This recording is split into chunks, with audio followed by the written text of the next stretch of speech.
morning, everyone. Uh, my name is Avlesh, and thank you so much for traveling. I'm sorry.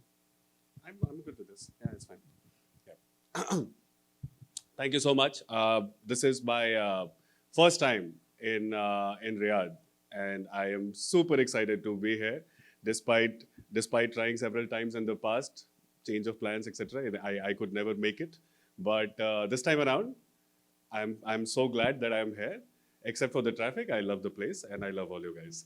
Thank you so much. And the traffic is, I think at least there has to be at least one thing that keeps reminding me of India.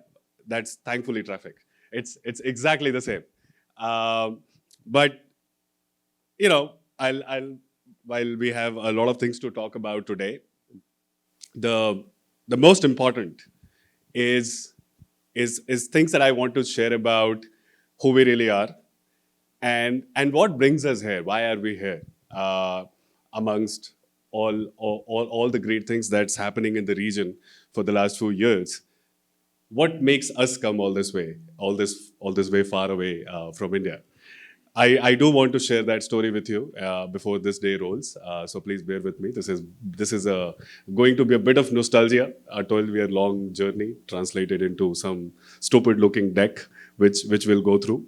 The the company WebEngage, which is behind this event, is an Indian company, and we are 12-year-old company now. So it's been a very long journey. And I happen to be one of the co-founders. There is two founders. One, his name is Ankit. And in India, if you've been to India, we are headquartered in Mumbai. We operate from all the other cities as well, including Bangalore and Delhi. We started, albeit remotely, servicing customers in Dubai specifically. And I very fondly remember one of our very first customers was Souk, when it was Souk, got acquired by Amazon later. This was probably 2016, 2015.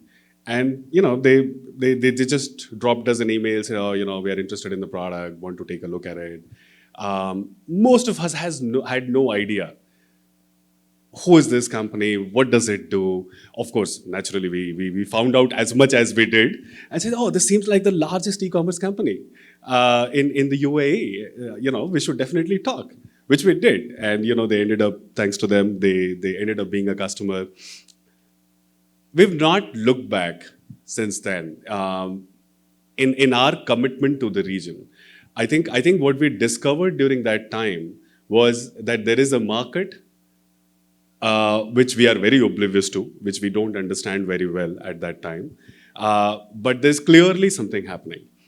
We committed to the region, and we have a team of about 20 people in Dubai now, which takes care of all our Middle East and Africa business. Hetarth, please show yourself to everybody.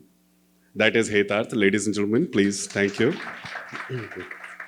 Hetarth runs our Middle East and Africa operations, and we have a lot of people from his team here in this room. You should definitely catch up. We started exploring outside the boundaries of Dubai, led to a lot of discovery in places like Egypt, the rest of Africa. We now go all the way to places like, Qatar and Kuwait. We have customers in these parts of the world. But what's been most fascinating is Saudi Arabia in particular. How many of you are familiar with the name Extra Stores? Quite a few. Sony Electronics, of course, everybody knows. Right? Modern Electronics is the company, of course, and Sony is the brand. It's been very interesting how we have managed to write this growth story in the last 2 years or thereabouts. I was telling Said, we have 70 plus customers onboarded in the last 18 months. And you're talking about a company which has 800 customers globally.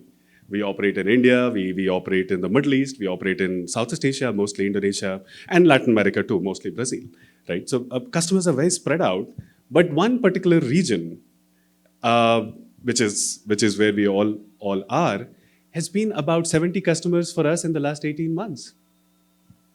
And that itself is a testimony to the fact that there's something great happening. All of us sense it. Most of us are discovering, exploring. I am discovering and exploring. And the idea of doing this event is to, one, to share everything that we have learned by building this business for the last 12 years, mostly in terms of marketing tech, retention as a landscape. Two is to learn from you and understand this region better, understand the problems a little better, and assure you about our commitment to the region. We're a very different kind of company. We're very different people. Hopefully, in due time, we'll solve for all of that. But once we commit to something, we commit to it, and we go all in. We like to work that way. It's much easier for us to build a company that way. Going back, India is where this company originated 12 years ago, as I mentioned. We are a team of about 500 people, mostly in India, and then in some smaller teams elsewhere. There's a very large customer service practice that we do. We are very firm believers of the fact that building software is one, making that software work is absolutely another thing. And when we kept our focus. So by the way, I want everybody to know here that unlike a lot of software companies, WebEngage does not sell in the US. We have no presence in the US. It's not because we don't want to, it's because, sometime later when we have to, we will. But today, we are so committed to all the emerging markets, and India is where we started, that we see a very different opportunity compared to what's traditionally been the software opportunity for most companies. Right, which is to service the US customer. We see that very differently, and which is why our level of commitment in service delivery is very different, compared to most software companies that you will come across. We have, as I said, we have over 100 people in our customer service delivery teams, just trying to ensure that you are able to use the product in the most optimal way in your own given constraints and environment. Right, and we try to understand your goals and make you achieve those goals as we go along in that journey with you. So yes, as I was mentioning, very different kind of company. We have raised a little bit of capital in our journey, mostly from Indian venture capital firms. A couple of them based out of Singapore too, and in total about $30 million. And if everything goes very well, inshallah, we'll list the company in India in another 3 years, and I look forward to being able to do that with your help and with your support. So let me quickly take you through this one. Do we have a deck? Oh, okay. Yes. Does this work? This works. Where should I stand so that everybody sees? Anywhere I like? Okay.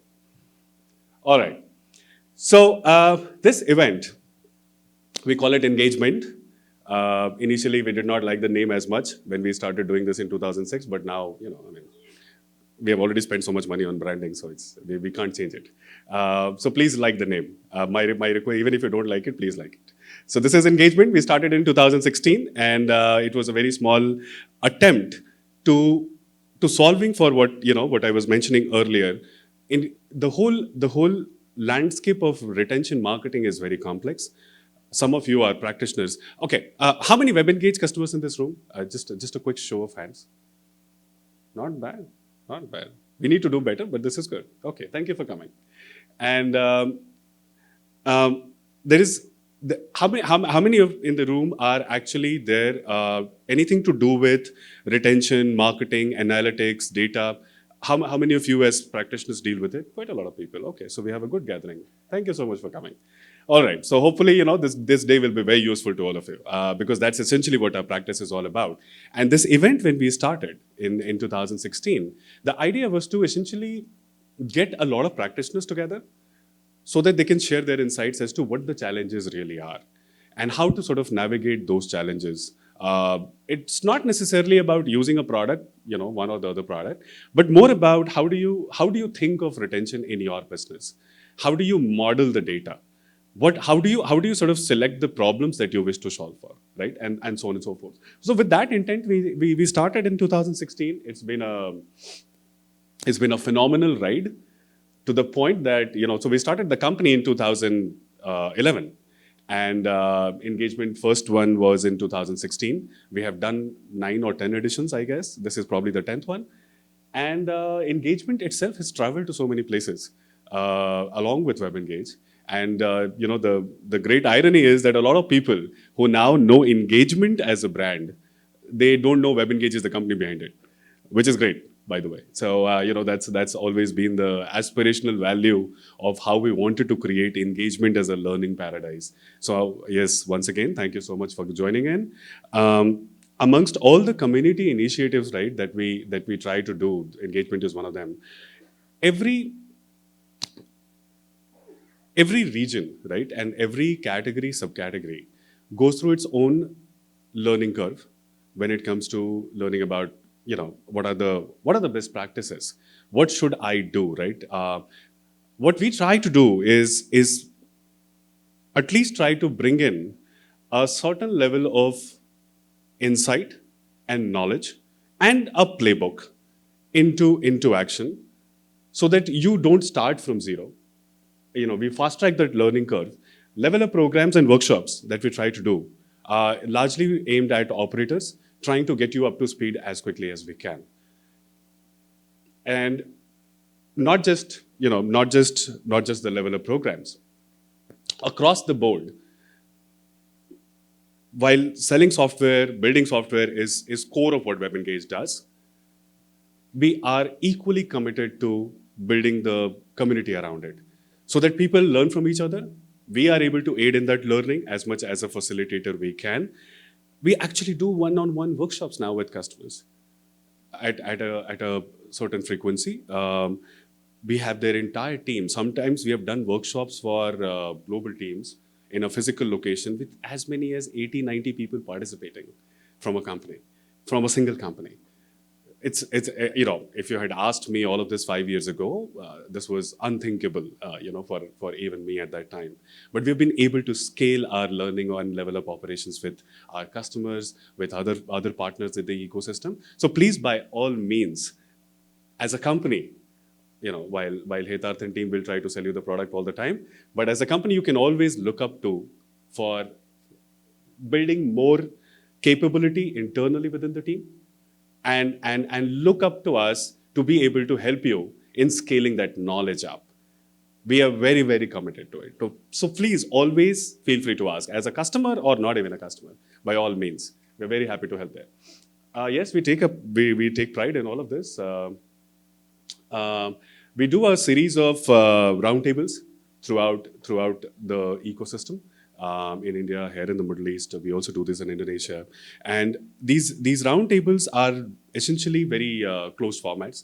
We usually try to restrict it to about 10 to 20 in size, and get very like-minded people, similar kind of companies, similar stages, similar people, so that they can share their learnings very freely. And we contribute in whatever ways we can. We've been doing this with a great degree of success. We've done a few in Riyadh too, and we intend to scale this up.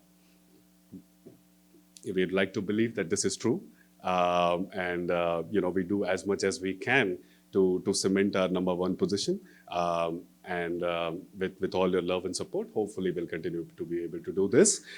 I'll talk more about this during the day. I think you'll be bored of seeing me today. That's how the agenda is. So I'll be back up again, talking a little bit about what we do. So I'll talk about this then. Yeah, that's the total of number of customers that we are actually servicing in the Middle East and Africa region. And a large chunk of this, more than 50%, is in Saudi Arabia, which is fabulous. So thank you so much for showing us all the love. Cheers to all you guys. I can't do Abhishek's beatboxing things, but yes, thank you nonetheless in my way. Yes, I'm pretty sure you're familiar with a lot of these names. I'll keep this for a couple of seconds. We have been very, very privileged to find a lot of these iconic brands to work with. In many places we have actually contributed very meaningfully to their growth. And as I said, right, in the subsequent conversations, one of the messages that I want to drive home today is, we always tend to think about acquiring customers, which is naturally how marketing thinks. You always think of acquiring customers first, and you need to have a certain number of customers before you can think of retaining them. So sure, right? In early stages, acquisition being the core focus, nothing wrong with it. But thinking about retention as a second order problem, as a problem that you'll solve for later, is a message that we want to drive home, trying to fix it early. You should not have leaky bucket problem in your retention funnel. If users you have spent money in acquiring have been acquired once, you should do whatever it takes to retain them. And especially in markets like this, where the acquisition costs are through the roof. I've been talking to a lot of startups, and everybody struggles. It's just that, you need to throw so much money, especially for new age businesses, especially for mobile apps. It's crazy the amount of money the customer acquisitions cost. Nowhere in the world matches what we have in Saudi Arabia today, right? If you compare it on parity. And it's just that, you have few people being chased by almost everybody, right, for the same thing. So it's very important, especially in a market like this, is to focus doubly on retention very early in the journey. And a lot of times, what I've seen, and it's not just KSA, this is generally across all of East Asia. Marketing teams have been made to think by the likes of Google and Facebook over the years that the only way for you to get your customer back is their networks. I really want. How many of you actually believe that if you had to get your users back or find new users, you have to go to Google and Facebook? Naturally, that's the first thing you do today, right? Everybody is going to Google and Facebook today, which is okay. They need to be in business too. But the point is, once a user is acquired, they've downloaded your app, they've visited your site, or they've done a transaction one. The Googles and Facebooks of the world, they've sold you retargeting as a service for ages. They've told you and they've made you believe that you need to spend money to acquire your own users back, which is beyond me. Which is really beyond me, and that's the single message we've been driving home. And naturally, the Facebooks and Googles of the world, they don't like us. But the point is, if you have acquired a users once, there is no point going back to any of these ecosystems. They are your users. They are your users. There are so many other ways without retargeting them on social networks to get them back. And that is essentially what we're trying to facilitate. Now, what we're trying to do is very hard to understand. If you have not done it in the past, there's a little bit of learning curve, yes, and it takes time to get it done because there is involvement of product and tech and a lot of other things. So yes, we are in a complicated zone, so as to speak, but the single message as to why this is required is, with every single customer that we have, where we have done reasonably good work, within the first 12 months of deployment, nearly 30% of all your revenue, stable state revenue, is going to come from WebEngage campaigns. This is campaigns that you will unlock across all possible channels of engagement, get your users back, drive more repeat purchases, and increase the first to second order, second to third order frequency. That's how effective this could be. And the purpose of doing, whether we do EngageMint or some of these smaller format events and workshops, is to drive this message out. Is to help each one of you, your teams, understand that it could be done. It's not easy, but can be done. And with that, as I said, in all these places, some of you are from these places, some of you would know them directly. By all means, we are very happy to do all the great work that we do in these places, bring it to your company. Oh, more bragging rights. Okay, sorry, I did not know we had 2 slides, but I don't have any more content, so I'll move on. Happy to stop for a couple of seconds for you to take a look at these logos. Some of these are Indian names across across travel, across hospitality, naturally e-commerce, online marketplaces, deliveries. All of these are bread and butter for us. We have done this for a living for many years now, and 80% of the problems that most of these companies face, irrespective of where they are all the same. Okay, yeah, saved it for the last. I don't know if it is a big news, but anybody who is either a WebEngage customer or is contemplating to be a customer, please, some clap for me, please. Ladies and gentlemen, can we have a big round of applause for this? Come on. So we are going to be providing data residency and localization in the KSA. we've been thinking about this for a long time now, almost a year now, and we were waiting for some traction to happen. Now is the time. So our ETA for this is mid-December. We should hopefully do it before Christmas this year, and the news will reach to all of you. But yes. Given how much we are committed to the region and how much impact we want to create, this has been on the cards for quite some time, and I'm very happy that we are almost ready to make this happen. And thank you for all the support. Thank you. WebEngage. Retention simplified.